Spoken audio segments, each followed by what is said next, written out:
भाभी अपने भाई से शादी कराना चाहती थी और किसी भी तरह इस मोहब्बत को अंजाम, सही मायने में अंजाम नहीं देना चाहती थी। अरे भाई, आपका जात एक था, बच्चे एक दूसरे से मोहब्बत करते थे, तो आपको शादी करने में क्या जा रहा था? ये चंद ढकोसलेबाजी जो ये लोग करते हैं कि समाज क्या बोलेगा। अरे लड़का नमक रोटी खा के भी सुकून से अगर रह लेता, मोहब्बत में तो इतनी ताकत है कि एक नमक रोटी में भी लोगों को एसी का महसूस होता है और लगता है ताजमहल में रह रहे हैं। कि एक अपने भाई से शादी कराने के लिए उसने इतना बड़ा साजिश रचा कि वो एक जान ले ली। एक छोटू जैसा अच्छा बच्चा का जान चला गया, जिस बात का हमें बहुत खेद है। देखिए, बहुत सारी बातें ऐसी हैं जो मैं मीडिया के सामने नहीं रखूंगी। हम लोग चूँकि ना तो प्रशासनिक लोग हैं और ना हम पॉलिटिशियंस हैं या फिर ना हमें कोई लस्ट है। हम प्योर एकदम खाँटी समाज सेवी लोग हैं और समाज सेवा के अलावा कुछ ना तो किया है, ना अभी तक कोई मंशा है करने की हमारी। कुछ बातें हुई हैं, उन तमाम बातों में एक बातें निकल के सामने आई है कि भाभी की अरेस्टिंग जल्द से जल्द हो। सभी चीज़ में सबसे ज़्यादा अगर कल्प्रिट इसमें कोई है तो लड़की डिमांड कर रही है कि उसकी भाभी को फांसी की सज़ा होनी चाहिए। और कहीं ना कहीं ये बहुत दुखद है कि औरत ही औरत की दुश्मन एक बार फिर चरितार्थ हुआ है। कुछ महिलाएं जहां महिलाओं को बचाने निकल रही हैं, वहीं दूसरी ओर कुछ महिलाएं ऐसी भी हैं हमारे समाज में जो महिला को आगे बढ़ते ना तो देखना चाहती हैं, ना खुश देखना चाहती हैं।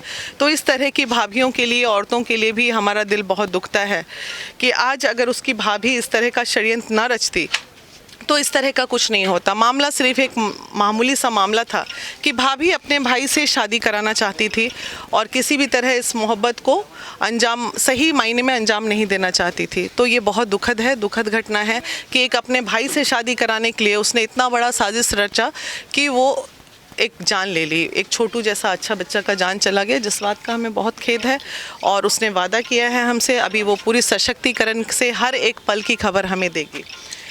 तो जिस प्रकार से अब आज 12वें दिन ख़त्म होने को है और अब भी कानून के हाथ में कुछ भी नहीं लगा है, सिर्फ जो 2 हत्यारे पकड़े गए हैं जिसे ग्रामीणों ने पकड़वाया है, इसको लेकर के आपकी क्या प्रतिक्रिया? ये चीज़ें समझ में आ रही हैं क्योंकि कुछ यूट्यूबर्स जो हैं वो नज़र में हमें बहुत अच्छे से आ रहे हैं कि कहाँ पे क्या चीज़ किस तरह फेक जो ये ऑडियोज़ चल रहे हैं, वो तमाम फेक ऑडियोज़ को प्रशासनिक लेवल पे, तमाम फेक ऑडियोज़ पे तुरंत एफआईआर होना चाहिए। महिला विकास मंच कुछ यूट्यूबर्स को नज़र में ली है जिसके लिए एफआईआर दर्ज कराने जाएगी, जिसमें पीड़िता ने ये साक्ष्य किया है कि आवाज़ उसकी नहीं है और सिर्फ अपने चंद पैसे कमाने के लिए, चंद चैनल्स पे टीआरपी बढ़ाने के लिए ये लोग इस तरह के जघन्य अपराध पे को भी मजाक में ले लेते हैं। तो यूट्यूबर्स के लिए हमारे लिए मैसेज है कि जो इस तरह के फेक वीडियोज़ बना रहे हैं इस केस को लेके, वो तुरंत शांत हो जाए, अन्यथा उनके चैनल से लेके तमाम चीज़ों को बंद कराने का बीड़ा महिला विकास मंच ले लेगी। इतनी समझ हमारे पास भी है जनता होने के नाते कि क्या सही है और क्या गलत है।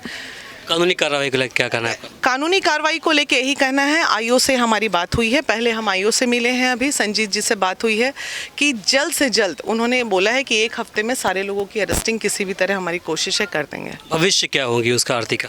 आरती के भविष्य के लिए, चूँकि वो खुद बहुत अंदर से मजबूत लड़की है और जिसके लिए आज महिला विकास मंच ने उसको सम्मान भी दिया है, एक अंदर से सम्मान दिया। और जो प्रोटोकॉल होता है, चूँकि हमें नहीं दिखाना था कि मीडिया में हमने उन्हें सम्मान दिया, जो भी संभव मदद होगी ये हम आश्वासन देते हैं महिला विकास मंच पूरी टीम पूरे देश की ओर से, चाहे उसको आर्थिक मदद हो, चाहे उसको रोजगार की मदद हो, चाहे उसको किसी भी तरह की जो भी मदद होगी वो महिला विकास मंच करती आई है पीड़िताओं के लिए और करती रहेगी। जिस प्रकार से बिहार के अंदर पिछले कुछ सालों के दौरान ऑनर किलिंग का मामला काफ़ी तेज़ी से आगे बढ़ा है, इसको लेकर क्या कहना है आपका?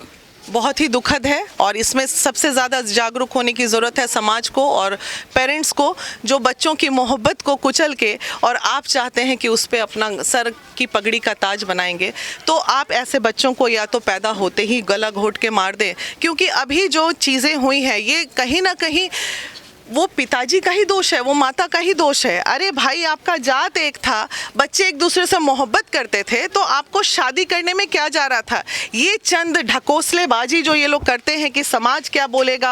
अरे लड़का नमक रोटी खा के भी सुकून से अगर रह लेता, मोहब्बत में तो इतनी ताकत है कि एक नमक रोटी में भी लोगों को एसी का महसूस होता है और लगता है ताजमहल में रह रहे हैं।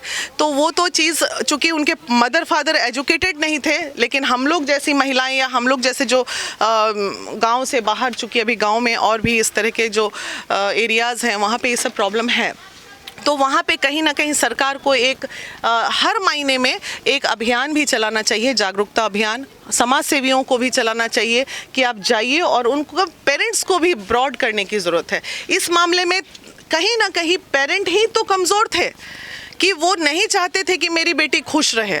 जब माँ बाप ही बच्चों का दुश्मन हो जाए तो इस धरती पे बचेगा क्या? और जो लोग मुझे सुन रहे हैं, आप लोग इधर गांव के बुजुर्ग लोग, समाज के लिए ये संदेश है कि आपके घर में भी कल को बच्चा हो सकता है, किसी के साथ भी ये हो सकता है। तो बच्चों की मोहब्बत को कुचले ना, उन्हें समझे, उन्हें देखें, उन्हें जाने। आप भी उस उम्र से गुजरे थे, आपने भी उस उम्र में कुछ गलतियां की होंगी। इसका मतलब जान से मार दीजिएगा, उसकी आत्मा की हत्या कर दी, उसके सपनों की हत्या। आज वो जिंदा लाश ही तो बची ना, वो भी मरी हुई है एक लाश की तरह, क्योंकि उसकी आत्मा मर गई, उसके सपने मर गए, उसका प्यार मर गया। बचा क्या उस लड़की के पास?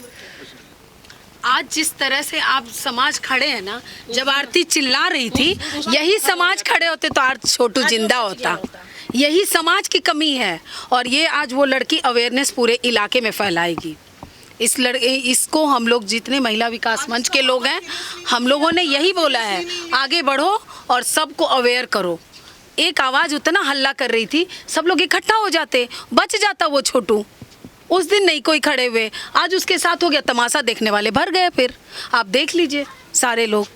मेरा आपसे आखिरी सवाल होगा कि जिस प्रकार से आरती जी ये बोल रही हैं कि आप मेरा भविष्य अब अकेले ही गुजरेगा, वो नहीं चाहती को शादी करें, तो इसे लेकर कि आपकी सरकार से क्या मांगे हैं, क्या मदद दिलवाएंगे आप? मांग है कि उसको कहीं ना कहीं अगर आरती का एक बॉन्ड बने, कि अगर सही में बॉन्ड बना देती है इस चीज़ को, चूँकि सरकारी प्रक्रियाएं हैं, और बॉन्ड बन जाता है कि आरती जो है इसी तरह रहेगी अपने जीवन में, तो उसको एक नौकरी मिलनी चाहिए, और ताकि वो अपने पैर पे खड़े हो सके, अपने परिवार को। अब उसके ऊपर 2 परिवार की जिम्मेदारी है, 2 माओं की जिम्मेदारी है। उसने तमाम बातों में ये भी कहा है कि मेरी माँ का कोई दोष नहीं है, मेरे 2 छोटे भाई का कोई दोष नहीं है।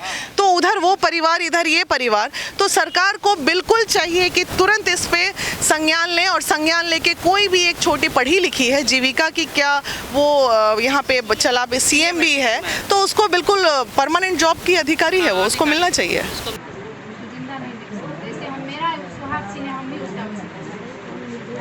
भाभी को फांसी की सजा, पीड़िता का आखिरी डिमांड, और साथ ही साथ पीड़िता का एक गुहार और है कि कहीं ना कहीं हम बहुत ज़्यादा विचलित हो रहे हैं। अब उसकी आखिरी गुहार तमाम मीडिया कर्मियों से कि जब तक उसकी भाभी अरेस्ट नहीं हो जाती है, क्योंकि मेन कल्प्रिट हमारी नज़र में और पीड़िता की नज़र में भाभी ही है।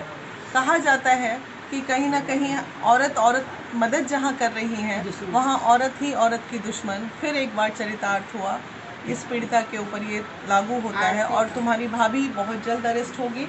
अभी हमारी आयु से भी बात हुई है बेटा, तो हमारी कोशिश रहेगी कि जो भी हो सके हम संभव मदद करेंगे। यहाँ से बैठ कर करें, वहाँ से बैठ कर करें, हाँ ये दीदी है, वो दीदी है, वो भैया लोग हैं, सब लोगों को मदद करें। बाकी जो कानूनी प्रक्रिया है वो हम देख लेंगे।